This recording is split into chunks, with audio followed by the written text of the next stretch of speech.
Тогтвортой хөгжлийн боловсрал төсөл. Бид байгаль дэлхийг эцэг өвгдөөсөө өвлөж аваагүй. Бид үр хоож үеэсээ зээлж авсан юм. Тогтвортой хөгжлийн боловсрал төсөл. 21-р зуунд хүн төрлөختөн томоохон сорилтуудыг даван гарч хөгжлийн шинэ хэлбэрт хамтдаа шилжихийг эрмэлзэж байна. Тогтвортой хөгжил хэмээх шинэ ойлголтыг бид сонсож эхлээд удаагүй ч гэлээ. Түүнийг хамтдаа бүтээхийн төлөө дэлхийн нийтээрээ анхаарлаа хандуулж эхэллээ. Тэгвэл тогтвортой хөгжил гэж чухам юу вэ? 1987 онд анх Брунтландын комиссоос энэхүү нэр томьёог ашигласан. Тогтвортой хөгжил гэдэг нь ирээдүйн үеийнхнийхээ хэрэгцээ шаардлага хангах чадвар боломжийг нь хаан боогдуулахгүйгээр одоо үеийнхний хэрэгцээ шаардлагыг хангах чиглэсэн хөгжил хэмээсэн нь хамгийн оновчтой өргөн хэрэглэгддэг болоод байна. Тогтвортой хөгжлийн асуудал арах нэгдсэн үндэсний байгууллагын анхны баг хурал Рио де Жанейро хотноо 1992 онд болж тус баг хурлаар тогтвортой хөгжлийн үндсэн зарчим, зорилтуудыг тохиролцсон түүнд хүрэх арга замуудыг тодорхойлсон билээ. Тус баг хурлаас хүрээлэн буй орчны хамгаалал, нийгэм, эдийн засгийн хөгжлийг тогтвортой хөгжлийн тулгын 3 чулуу хэмээн тунхаглаж, тогтвортой хөгжлийн зорилтуудыг хэрэгжүүлэх хөтөлбөр 21-ийг баталсан юм. Тус чуулга уулзалтаас гарсан хамгийн анхаарал татах асуудал нь дэлхийн өнцөг булан бүрт амьдран суугаа хүмүүсийн өдөр тутмын амьдралын хэв маяг, бүс нутгийн онцлогуудад харилцан зохицох, мөн байгаль орчноо хайрлан хамгаалах хамгийн үр дүнтэй бөгөөд найдвартай арга зам юу болох тухай хэлэлцүүлэг юм. Хөтөлбөрийн 36 дугаар бүлэгт боловсролын тухай асуудлуудыг цогцоор нь оруулсан нь тогтвортой хөгжлийн боловсролын суурь болсон гэж үзэж болно. Төслийн маань нэр бол тогтвортой хөгжлийн төлөөх боловсрол. Иймээс энэ нь цаанаа ямар нэг чиг олж байгаа өнлөх гэж байгаа утга агуулгыг илэрхийлж байна. Нэг ёсондоо тогтвортой хөгжлийн зарчмуудыг ерөнхий боловсролын сургуулиудад залууст ойлгуулж, нийгэмд тэгш байдал тогтоож, байгаль орчны бохирдолд оройтлыг багасгах гэх мэт зорилготой. Тогтвортой хөгжлийн боловсрал төсөл. Тогтвортой хөгжлийн зорилтуудын хэрэгжилтийг хэлэлцэх 2 дахь баг хурлыг Өмнөд Африкийн Йоханнесбург хотноо 2002 онд зохион байгуулж, боловсрал бол тогтвортой хөгжилд хүрэх хамгийн чухал алхам хэмээн тунхагласан байна. Түүнээс хойш тогтвортой хөгжлийн боловсрал дэлхийн сая хүүхдүүдэд шинэ мэдлэг, шинэ хандлага, шинэ амьдралын хэв маягийг танилцуулсаар ирлээ.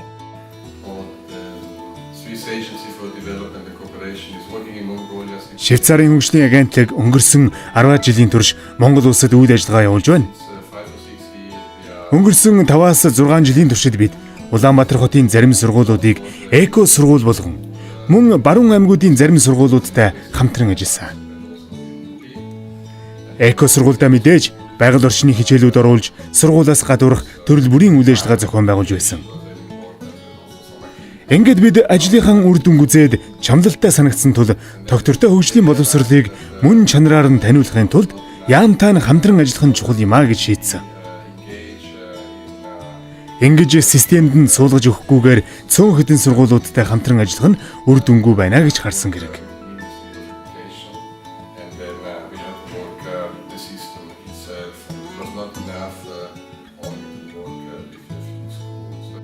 Тогтвортой хөгжлийн боловсрал төсөл. Тогтвортой хөгжлийн боловсрал нь байгаль орчны боловсралаас ялгаатай нь зөвхөн төрийн бодлого, хичээлийн заах арга барил, багш нарын сургалт судалгааг чухалчлаа зогсохгүй, хичээл заах, давтах арга барилыг бүхлээр нь өөрчилсөн илүү мэдрэмжтэй арга барил болж чадсан. Дэлхийн олон оронд суурь боловсролын системд тогтвортой хөгжлийн боловсролын үзэл санааг тусгаснаар эхлээд хувь хүмүүс, цаашлаад боловсролын байгууллагууд нийт ард иргэдэд эерэг хамлага, итгэл найдвар авчирч байна. Дэлхийн нэрт улс төрийн зүтгэлтэн Нельсон Манделагийн хэлсэн үг байдаг л боловсрал бол ертөнцийг өөрчлөх хамгийн хүчтэй зэвсэг юм. Үүнтэй адил бид нар тогтвортой хөгжлийн боловсролыг нийгэмд хөвшүүлж, ойлгуулж, тогтвортой хөгжлийн боловсролын ойлголтуудыг шингээж өгснээрээ бид нар тогтвортой хөгжлөг хүрэх арга зам нь гараад ирж байгаа. Хэрхэн яаж хүрэх вэ? Монголчуудын хувьд биднэрт 2 жил шаардлагатай, 20 жил шаардлагатай гэдэг бол зөвхөн биднээс хамаардаг. Бодлогын төвшөнд нэг тунхаглын хэмжээний нэг баримт гарах биш. Тэрийг хэрэгжүүлэх нийт ард иргэдэд ойлгуулах нь биднэрт тэр доктортой хөгжилд хүрэх замын маань хугацааг маань багасгаж өгч байгаа. Хүмүүсийн жигд оролцоотойгоор эдийн засаг, нийгмийн тэгш хүртээмжтэй, байгаль орчны хор хөнөөл багтай, тайван амьдрах нөхцөл бүрдэх боломжтойг харж эхэлж байна. Хөгжлийнхөө шин шатанд ирээд буй Монгол улс ч залуу хойч үеийнхнийхээ дуу хоолойг нээлттэй сонсож, байгаль орчны, нийгэм, эдийн засгийн чухал асуудлуудыг хөндөг хэлэлцэхийг чухалчилж байна.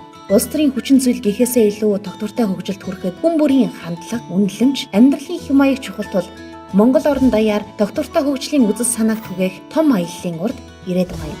Үүний нэгэн тод жишээ нь манай засгийн газар, холбооны Швейцар улсын засгийн газартай хамтран Монгол улсад доктортой хөгжлийн үзэл баримтлалыг нийт ард түмэн болон шийдвэр гаргах төвшөнд ойлгуулах, дэлгэрүүлэх, улс их орноо цаашид доктортой хөгжлийн замаар хөгжүүлэх, олон нийтийн хандлагыг бий болгох зорилготойгоор доктортой хөгжлийн боловсрал төслийг хэрэгжүүлж эхлэв байна.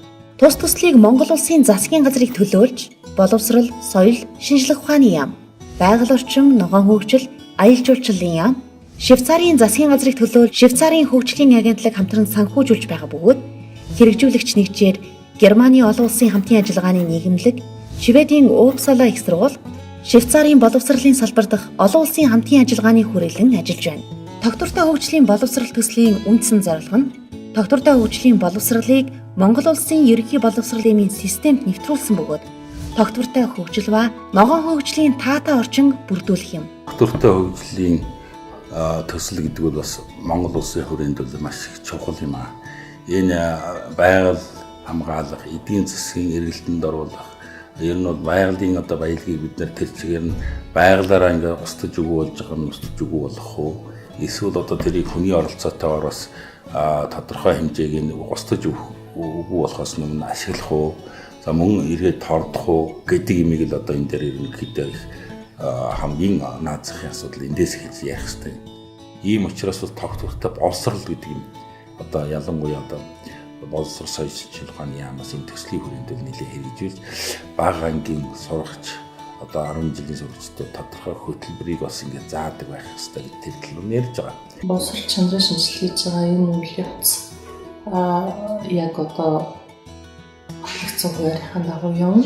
Ер нь боловсролд гарч байгаа өөрчлөлт, хандлага, үзэл баримтлалын шинжтэй зүйлийг бол 1 жил мөн 2 жилийн дараа харах боломж байхгүй.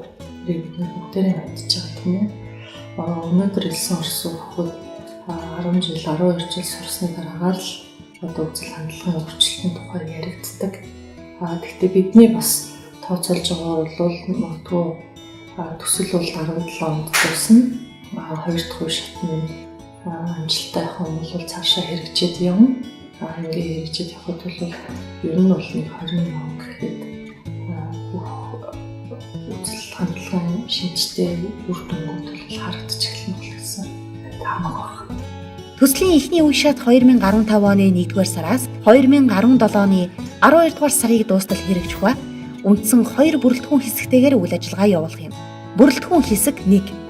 Доктортой хөгжлийн боловсролын үзэл санааг ерөнхий боловсролын сургуулиудын сургалтын хөтөлбөр тусгаж шинжлэх зорилттой бөгөөд ерөнхий боловсролын салбарыг хамарч боловсрол, соёл шинжлэх ухааны яам болон боловсролын салбарын бусад байгууллагуудтай хамтран ажиллана. Бүрэлдэхүүн хэсэг 2. Олон нийт болон шийдвэр гаргагч нарт доктортой хөгжлийн боловсрол, доктортой хөгжил, ногоон хөгжлийн тухай мэдээлэл, мэдлэг, үзэл санаа хүргэх ба төсөлд хамрагдсан аж ахуй нэгж, компани, байгууллагуудад байгаль орчны удирдлагын тогтолцоог нэвтрүүлж, ISO 14000 баталгаажуулалт хийлгэх зорилттой. Иймд тус бүрэлдэхүүн хэсэг нь иргэд олон нийт, хувийн хэвшил болон төрийн захиргааны байгууллага зэрэг илүү өргөн хүрээний зорилттой бүлгийг хамрах бөгөөд энэ чиглэлд байгаль орчин, ногоон хөгжил, аялал жуулчлалын яам болон бусад байгууллагуудтай хамтран ажиллаж байна. Монголын хүүхэд багчуудад албан боловсролын хөтөлбөрөөр байгаль орчны доктортой хөгжлийн мэдээлэл өгч, багш нартайгаа илүү нээлттэй харилцан, санаа бодлоо хуваалцах, сурсан мэдснээ гэртээ аваачиж эцэг их гэр бүлийнхэндээ үлгэрлэн үзүүлдэг болох нь хөтөлбөрийн хамгийн чухал зорилгоудын нэг. Монгол улсын ногоон хөгжлийн бодлогын стратегийн зорилтуудын 5 дугаарт байгальд зохицсон ахуй, соёлын үнэт зүйлсийг хөгжүүлж, боловсрол, шинжлэх ухаан, технологи, инновацийг ногоон хөгжлийн хурцхуур болгоно гэсэн байдаг. Энэ зорилтын биелэлт нь дан ганц төсөл хөтөлбөрийн гүйцэтгэх зүйл биш юм. Хамгийн гол нь иргэн хүн бүр энэ зорилтыг дэмжин өөрийн хувь нэмрээ, үйлдэлээрээ хандлагаараа харуулах хэрэгтэй юм. Доктортой хөгжлийн боловсрол бол хүн бүрийн хүсн найдаж буй гэгээлэг ирээдүйн төлөх боловсрал юм.